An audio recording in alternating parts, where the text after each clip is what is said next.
Hey guys, so I'm continuing my story just so you know. If you are triggered by SA, if you are triggered by violence against children, emotional and physical child abuse, this probably isn't the video for you. No offense, I do have a good sense of humor, but this is just not one of my funny videos. So, for your own mental health, if this isn't for you, if it's too much, I understand, just keep on scrolling, I'm sure there's something funny.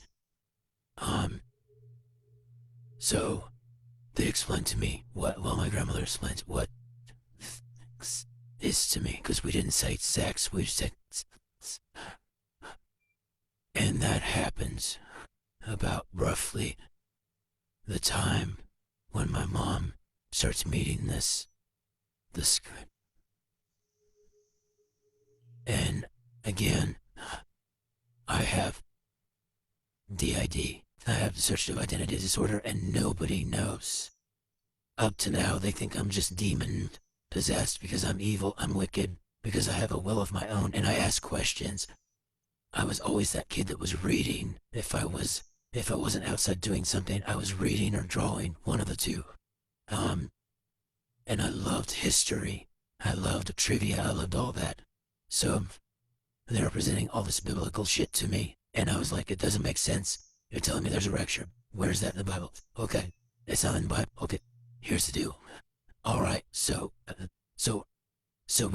if there's a rat, then we go to heaven. Okay, here's the thing. We don't know if we go to heaven. What do you mean you don't know if we go to heaven? Okay, now I know you're 11, but I'm the adult, so I know that this makes sense. That,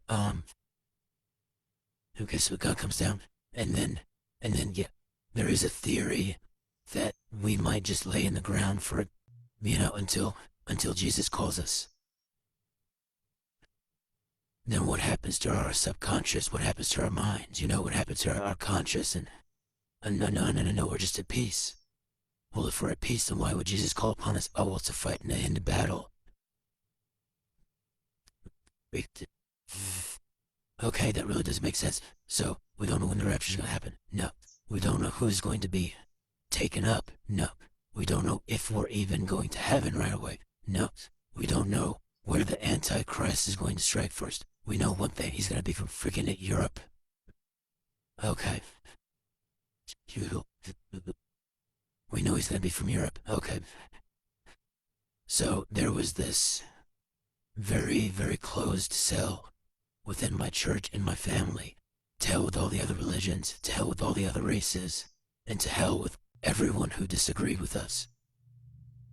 It became very, very, toxic, to say the least. Like, at one point, my grandmother kept dressing me in homemade dresses, which is there's not a problem with homemade dresses. Not at all. But I was 13, and she's dressing me like I'm 11. She's dressing me like I'm 6. So, she began to notice that I was getting taller, but I wasn't pretty. Again, I had the deformed jaws, and those could not be fixed until I had officially stopped growing. So, I was very awkward looking. My biological mother got mad at me one day and said, would you like to go get a haircut with me? And I was like, oh my God, I get to go get a haircut with my mom like they do in the movies, those montages where the mom and daughters get to go and have fun. And my hair was all the way down to my butt, like I looked like Pocahontas. And my mom basically told them, Fräulein Maria from The Sound of Music, there. And this was a time when we didn't have straightening irons. We did, but they were so expensive. And my hair, as you can tell, is thick. But, have you noticed, speaking of The Lion King, that the top of Scar's mane does this little swoop thing, and mine does the exact same thing? In all the videos I see that little swoop, and I'm just like, son of a bitch. And I was also wearing a headgear at the time because they wanted to try to correct my jaw without surgery. So it was a harness that strapped to my head, and it was elastic. I was allergic to the elastic, so I constantly looked like a little Amish man whose beard was ripped off, and my hair was constantly just because I didn't have straightening out or anything like that. So I was so awkward. And again, because in my house, every, everybody was preparing for the end of days and shit like shit, 2000 was nothing compared to the rapture.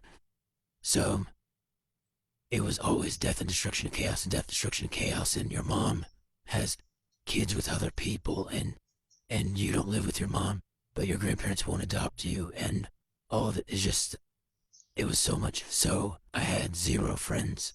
I had zero socialization. I had zero real influence from the outside world, outside of like I Love Lucy and Western movies. So I couldn't relate to my peers for anything, and I was so awkward.